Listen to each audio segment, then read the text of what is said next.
Welcome back to the kitchen. It's lovely to be with you again. And today, this week, I'm showing you what we've been doing. I'll just get straight into it. Here we go. Having washed and dried all of the parts from my meat grinder, and then got into all the nooks and crannies with the bamboo earbuds. I'm ready to start assembling.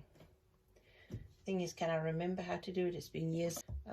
Hubby's already attached this to the worktop for me with some leather, thick leather that we had in the shed, just to prevent damage from the thing on the bottom. Oh, would help if I undid this.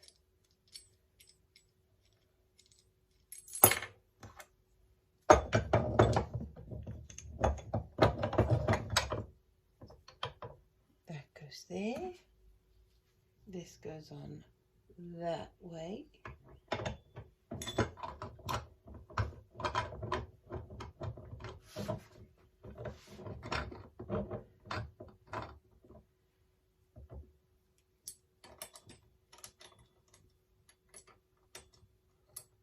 It's been years since I've used this. We'll soon find out.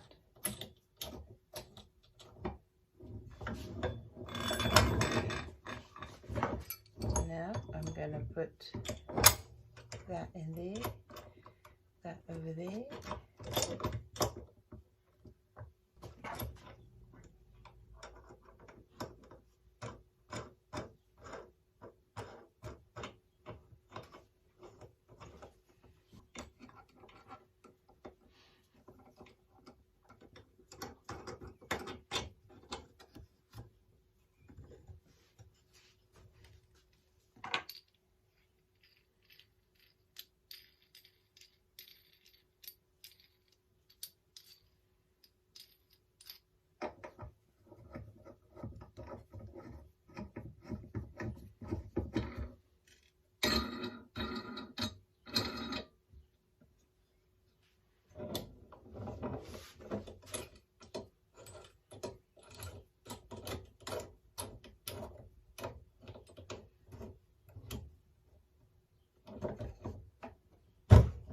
Ooh.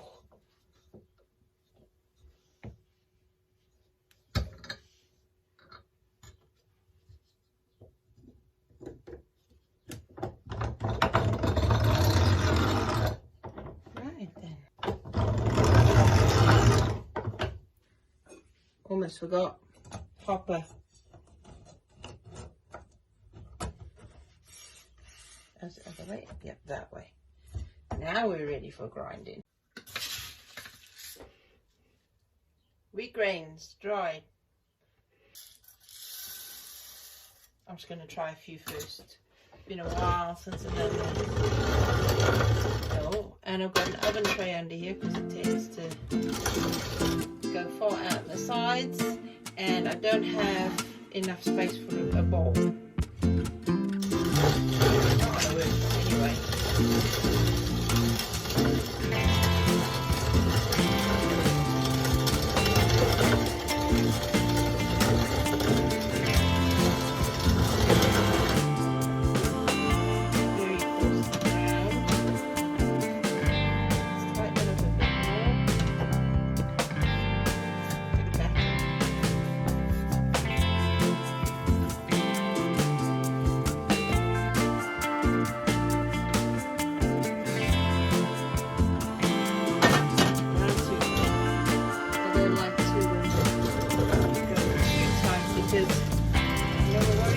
Metal grinders, metal filings. I know it's not supposed to, it's designed to do this.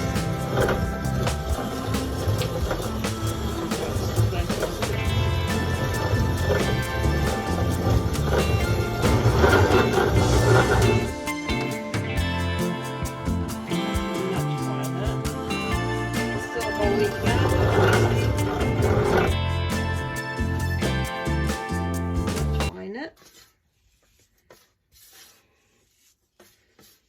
Now, if you wanted finer flour, you could sift that now to get all the bran out. But then you're losing all the vitamin E, the fiber, but the fiber and the vitamin E I would keep intact because you're getting the whole wheat germ as well. That is not going to be as light as your supermarket loaf of wholemeal bread for using that flour, but next step, see how long it takes to grind enough flour for a loaf of bread.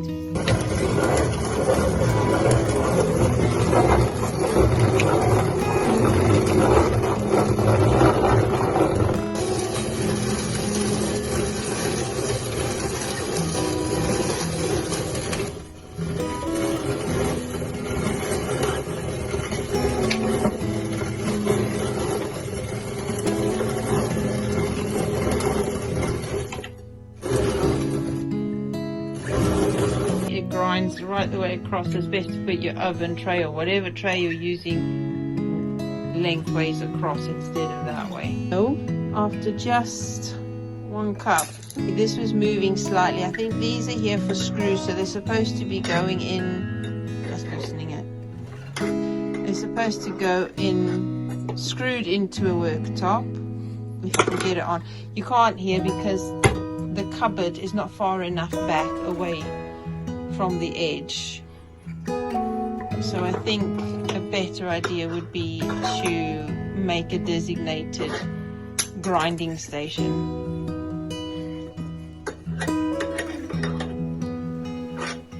But where'd you put it? I've seen somebody mount one to a wall, but then it might get in the way, especially if you don't have any space where people aren't walking past it all the time.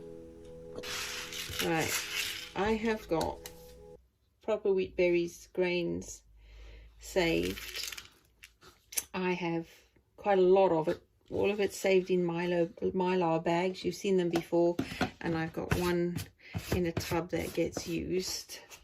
I don't often use it. When I do use it, it's usually cooked whole as the whole grain berries for porridge or soaked and sprouted, but I very rarely use it for flour. Now though, we need it. I'm done with gluten-free, trying to bake with gluten-free. We don't have celiacs, any of us in this house, so it's not an absolute necessity to go gluten-free, and we are done using gluten-free products. Those of you who have to, I am so sorry. I really feel for you. That is horrible.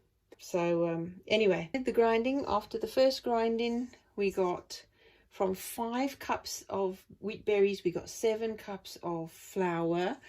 It was too coarse for just one grinding, so we ground it a second time, and this is the consistency we got to. It's still rough, but it's a good strong wholemeal bread flour. And then we did just with 2 cups because we only need the 5 cups for a loaf of bread. So the extra cup, we decided to do a third grind.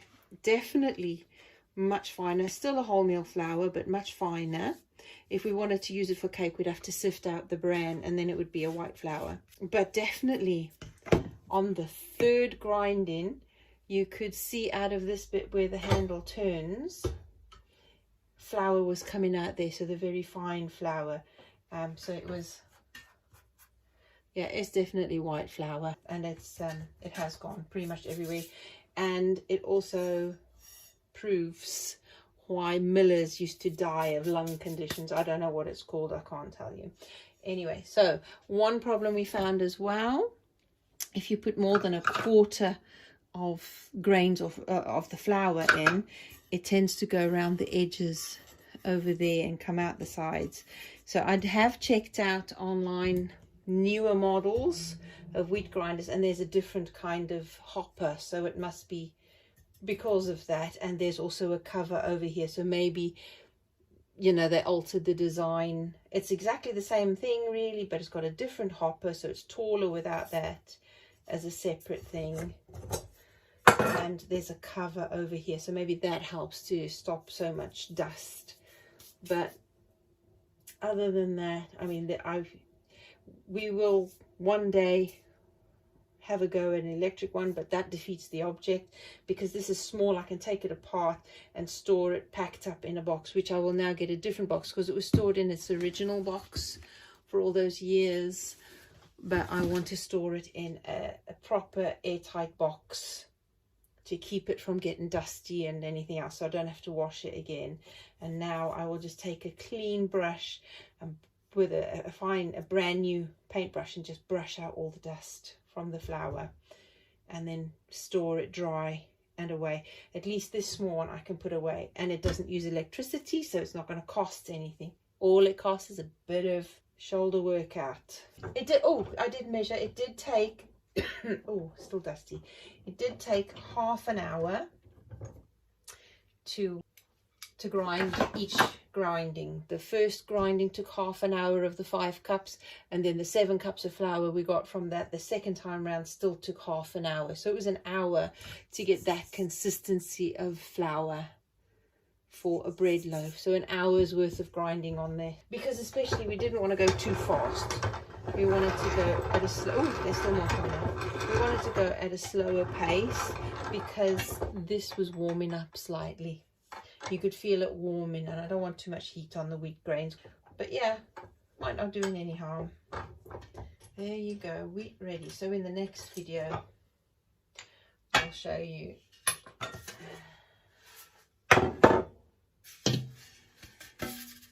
I'll show you the bread we ended up with.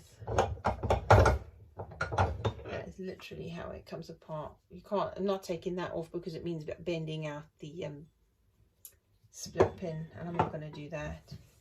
I'm not going to take this plate off either because the screw heads tend to strip the heads, and I'm not doing that. So yeah. Yeah, there's still a bit of flour in there, but that's fine. Oh, we had to tighten it up so tight that we had to use a screwdriver. Oh, there is another thing I didn't like about this one. I mean, I've had this grinder for, yeah, about just as long as I've had the first wheat order, about 20 odd years. So, yeah, but one thing, as you can see, this bit over there is very sharp. And if you can see it, it's very sharp, and it sticks out quite far. And this is what it did to a double layer of leather, cut a hole in it. So I would imagine, yep, and it has actually, it's actually cut a hole in the bottom of the worktop as well. So not ideal. If I had a block, a dedicated block underneath there, screwed to it, or make a proper workstation for a grinding station for it specifically, it could just stay on. Fix it to the wall or something, or on a table that I bring out. But then again, you need space for that, and space is at a premium for me with stuff. You can tell my kitchen is tiny, and I don't have a pantry. That's why my food storage cupboards are in the living room. So there you go. Some things that I'm not so keen on, and it does the job. That's all that matters. It does the job. If I could afford it, I would get a stone one. I looked at them online. They're around 400 odd pounds and have to be imported unless I could find some in the UK. Extremely expensive, around 400 odd pounds. An electric one, you can get electric ones for under £100 and some over 100. You can get smaller ones, which I don't think would last as long, around 70 or 80 pounds. And then you can get the old-fashioned coffee grinder type ones with the big wheels on it. You get it mounted on a block. How much was that one? 130 odd pounds or something like that.